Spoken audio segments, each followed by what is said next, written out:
will the agony of pensioners and retirees come to an end in Nigeria? When will old men and women get their entitlement in comfort? Another auto crash just after the Third Mainland Bridge, just as political parties set for local government election in Lagos State next Saturday. It is the 16th day of October 2011. Welcome to your #1 investigative human interest magazine program on TV, Sharplenstv. My name is Tunji Olanipekun. We have interesting reports for you today. Just sit back, details will come your way after tidbits.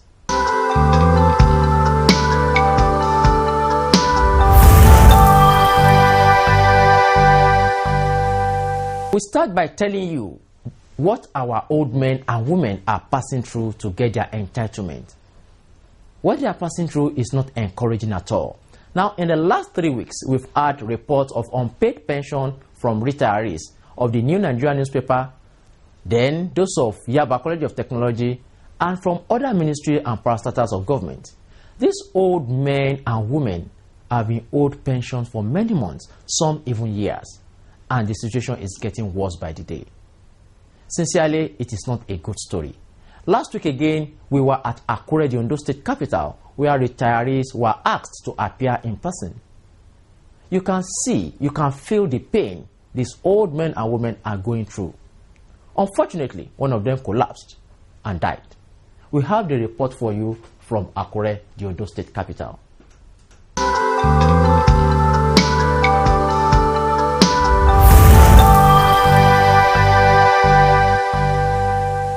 Given the never-ending hardship and long tales of non-payment of pension and allowances of retired civil servants, it has become one issue that no one ever prays to experience.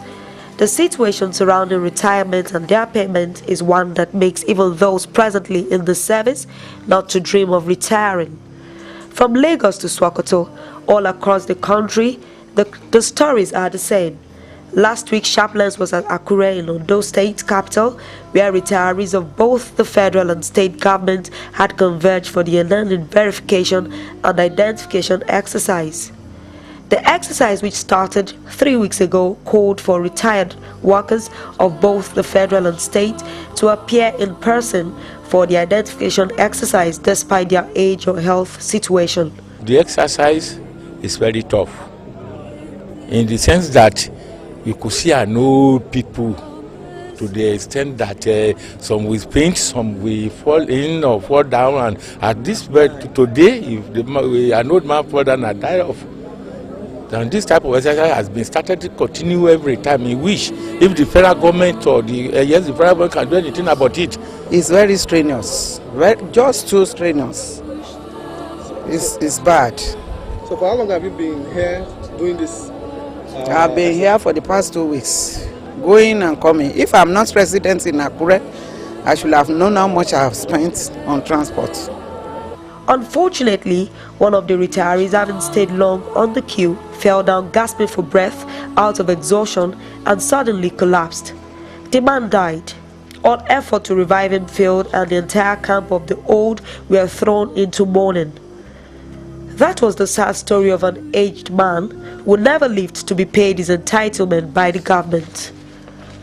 Apart from the man that died, about 5 were also said to have fainted and were revived. Since the exercise started, at least 5 old men and women faint on a daily basis out of the stress and rigor they were made to go through at old age. Our people continue to suffer the pensioners. You say today here, somebody has died, and you see a lot of old men being carried. They suffer also unnecessarily. I think the exercise is not necessary. It should be once in one's life. As I'm standing, all my legs are paining me. You could know my age will be up to 60 something, 60 something. Well, the government say I'm old to go home, and still they are giving me thoroughly something. It's part of laboring. As I always say, an average Nigerian is corrupt. An average Nigerian can plan, but they cannot execute. So this is the last stage. Because the former teams, they did not submit their documents. That is why they are doing this. And we protested, we pensioners. I wish you should go into the capturing home office there and see one woman is above 125. Is carried from the car, which is not done like that in an enlightened country. That woman should be visited at home and the exercise should be done for her.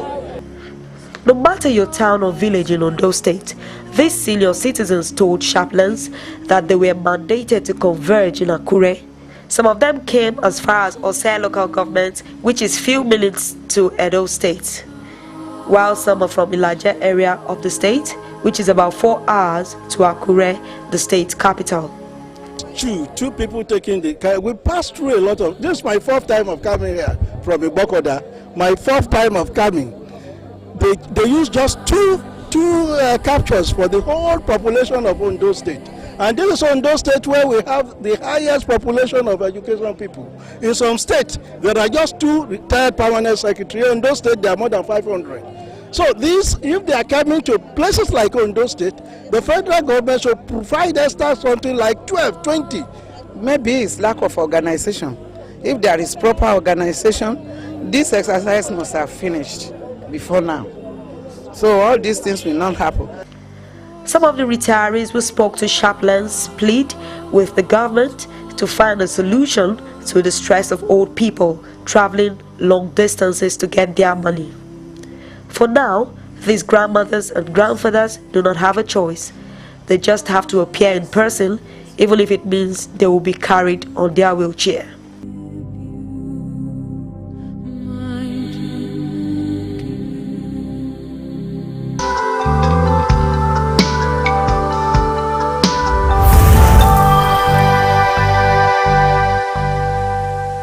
We do hope that government is watching and listening and will please do something so that these old men and women will at least have some comfort while getting their entitlement.